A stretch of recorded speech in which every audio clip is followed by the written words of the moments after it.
Buenas a todos, estamos en Tecnoeducar y ya mismo arrancamos con dos ejemplos de diagrama fasorial de tensiones e intensidades. Vamos a ver uno para el circuito RLC en serie y otro para el circuito RLC en paralelo, en función de lo que nos pidan. Vamos primero con un diagrama fasorial de tensiones que nos lo van a pedir para un circuito RLC en serie. En este circuito tenemos una fuente de alimentación en corriente alterna, una resistencia, un condensador y una bobina. Los cálculos para la resolución de este circuito ya lo hemos hecho en el vídeo de circuito RLC en serie, por lo que, partiendo de todos esos valores y resultados que ya obtuvimos en el vídeo, vamos a determinar lo que necesitamos para representar el diagrama fasorial de tensiones para este circuito.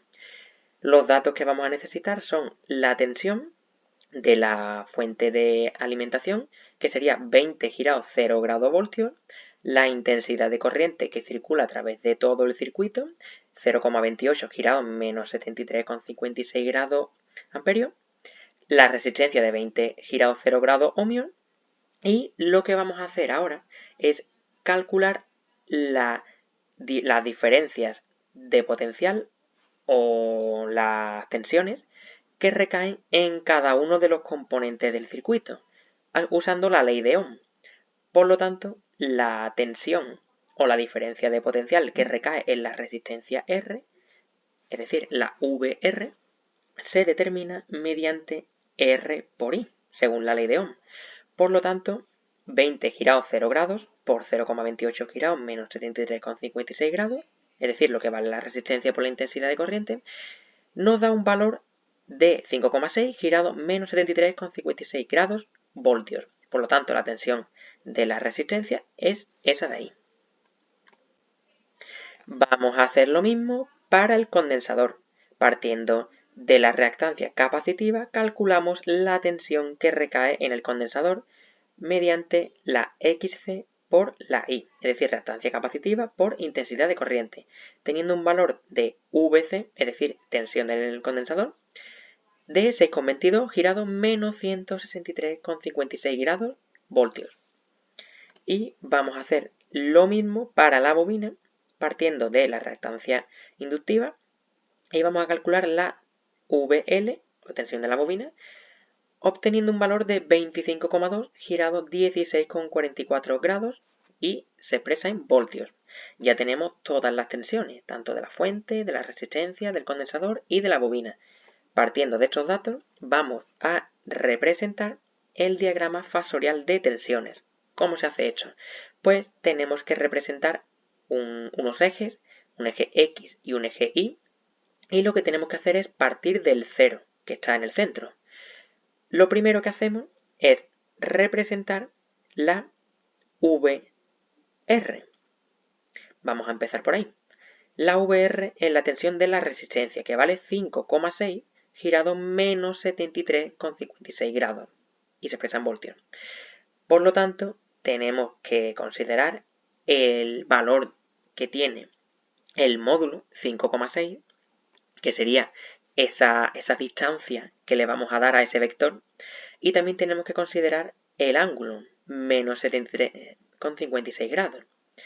Por lo tanto, si el 0 vendría representado por esta línea horizontal, menos 73,56 grados, quedaría aproximadamente con este ángulo. Representamos el vector VR y en ese punto en el que hemos representado este vector, es decir, en el punto final del vector, tenemos que representar ahora VC, por ejemplo, o VL. Yo voy a representar primero VC y sería 6,22, por lo que tendríamos que darle una distancia un poco mayor a la anterior, porque 6,22 es un poco mayor que 5,6, y tendríamos que representarla con esta dirección, porque tiene que seguir el ángulo de menos 163,56 grados, partiendo de que el 0 es la línea horizontal. Por lo tanto, si el 0 sería esta línea horizontal, tendríamos que dar este ángulo hacia abajo y hacia la izquierda.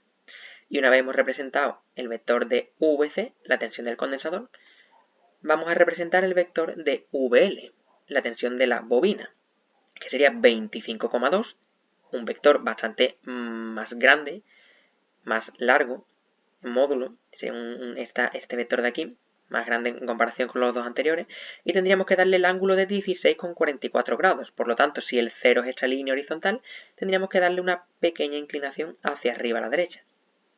Y nos quedaría aquí. Ahora vamos a representar la V, es decir, la tensión de la fuente de alimentación, que sería 20 girado 0 grados.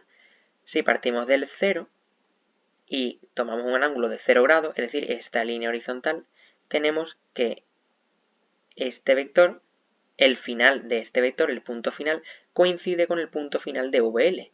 Por lo tanto, lo que nos está queriendo decir este diagrama fasorial de tensiones es que la suma de tensiones de este circuito, de esta malla, es 0, porque la fuente de alimentación suministra energía eléctrica y tanto la resistencia, el condensador y la bobina absorben potencia eléctrica, la consumen.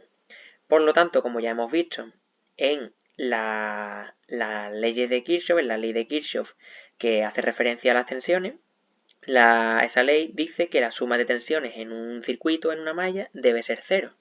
Por tanto, la tensión de la fuente de alimentación la representamos por un lado, porque es un elemento activo, suministra energía, y las tensiones de la resistencia, el condensador y la bobina la representamos por otro lado superpuestas unas con otras, porque representan los elementos pasivos que consumen energía. Por tanto, si sumamos las tensiones de VR, VC y VL, deben ser igual en módulo que la tensión de la fuente de alimentación, por eso coinciden en el mismo punto. Por tanto, ya hemos representado el diagrama fasorial de tensiones para un circuito RLC en serie. Ahora vamos a ver un diagrama fasorial de intensidades para un circuito RLC en paralelo.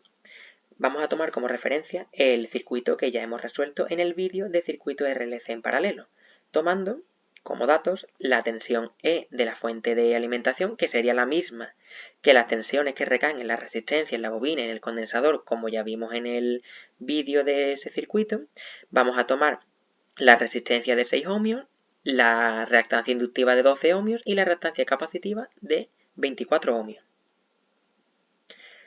Como vamos a representar un diagrama fasorial de intensidades, nos interesa conocer las intensidades de corriente que circulan a través de cada elemento. Estas intensidades de corriente ya las calculamos en el vídeo del circuito RLC en paralelo, por lo que no vamos a volver a realizar los cálculos.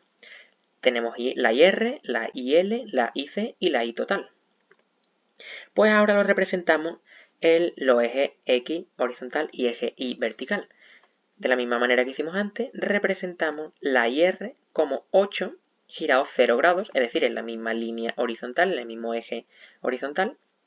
Tenemos que la IL vale 4 girado menos 90 grados, es decir, hacia abajo, partiendo del punto final de IR.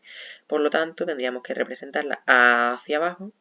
Y ahora vamos a representar IC en este punto, que valdría 2, la mitad que la IL, y girado 90 grados. Por lo tanto, si tomamos como siempre el ángulo de 0 grados sería la línea horizontal hacia la derecha, tendríamos que representar la IC hacia arriba y nos quedaría en este punto. Por lo tanto, la I total, como ya vimos en el vídeo del circuito RLC en paralelo, la I total sería la suma de las intensidades de corriente que circulan a través de la resistencia, de la bobina y del condensador. Por lo tanto, la I total la vamos a empezar a representar aquí en el 0, sería 8,25 girado menos 14,04 grados, por lo que tendríamos que darle esta inclinación hacia abajo. Y nos debería de quedar en el punto final de IC coincidiendo con el punto final de este vector. Por lo que este diagrama fasorial de intensidades representa cómo la intensidad total sería equivalente, sería igual a la suma de las otras intensidades de corriente.